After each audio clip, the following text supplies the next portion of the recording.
Hello guys, তো আজ হচ্ছে মনসা পুজো। তো এই তো আমার ছেলে ঢাক বাজাচ্ছে, দেখো কত মন দিয়ে ঢাক বাজাচ্ছে, খুব সুন্দরভাবে ঢাক বাজাচ্ছে। তোমাদের কেমন লাগছে অবশ্যই জানাবে।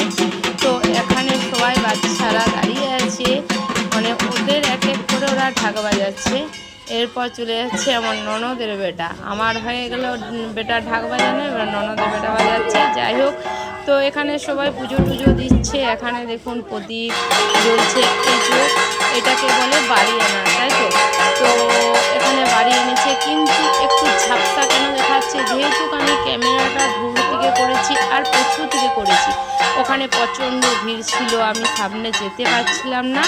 আর চারিপাশে দেখুন সবাই দাঁড়িয়ে আছে, যেহেতু সবাই উপোস করেছে, আমি কারোকে অত ঠেলাঠেলি করে পেছনে থেকে ভিডিওটা নিয়েছি, সামনে যেতে পারিনি।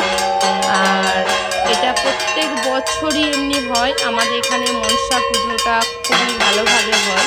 তো কাল রেস্টুরেন্ট বন্ধ করেছিলাম, আজও বন্ধ আছে।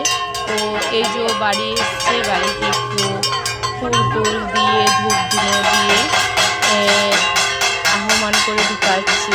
তো যাই হোক, ঢুকাশালি সবাই দাঁড়িয়ে আছে। আর পুরো মানে বৃষ্টিও পড়ছিল, কী বলবো, বৃষ্টি তো ছাড়ছেই না। তো তোমাদের ওখানে কার কেমন মনসা পুজো হয় আর সেটা কমেন্টে জানাবে। আর এখানে পাঠা বলি হয়, কটা হয়, যে যেমন মানসিক করে সেরকমভাবে। আর এই যে মন্দিরে পুজো হয়, এদের একটা না দুটো হয়, এরপর যদি কারোর মানসিকে থাকে সেরকমভাবে হয় বলি। এখানে চারিপাশে এই একটাই আমাদের মন্দির না, এখানে অনেক মন্দির থাকে। আর এই পাঠা বলিটা হয় ভোর দিকে 3টের সময়। তো সবাই বাচ্চা ছেলেরা আর এমনি সবাই জেগে থাকে, সারা রাত কিন্তু পুজো হয়, সারা রাত সবাই উপোস করে থাকে, জেগে থাকে। তারপরের দিন হচ্ছে মনসা পুজোর পরের দিন হচ্ছে পান্না।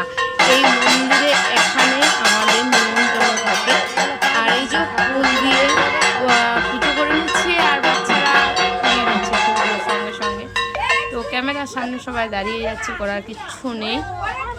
তো অবশ্যই কমেন্টে জানাবে যে তোমাদের মনসা পুজো কেমন হয়। যাই হোক, এখানে হয়ে গেল, এরপর ঠাকুর যাচ্ছেন নিজের জায়গায়। তো আমি নিজে যেহেতু ক্যামেরাটা করেছি, তাই এখানে আমার কোনো ছবি নেই। দেখুন ঠাকুরটা কি সুন্দর লাগছে, আর এখানে আমার কোনো ছবি দেখতে পাবে না। আমি ভিডিওটা ওখানে করে নিয়েছি, ঘরে ভয়েসটা ঢুকালাম। আচ্ছা, এখানে প্রদীপ কিন্তু এবারে আমি কম দেখছি, না হলে প্রচুর প্রদীপ জ্বলে, পুরো মন্দিরটা মানে প্রদীপে ঢোকা যায় না। সবাই শাড়ি পরে থাকে, আর থাকে চুড়িদার, অন্যান্য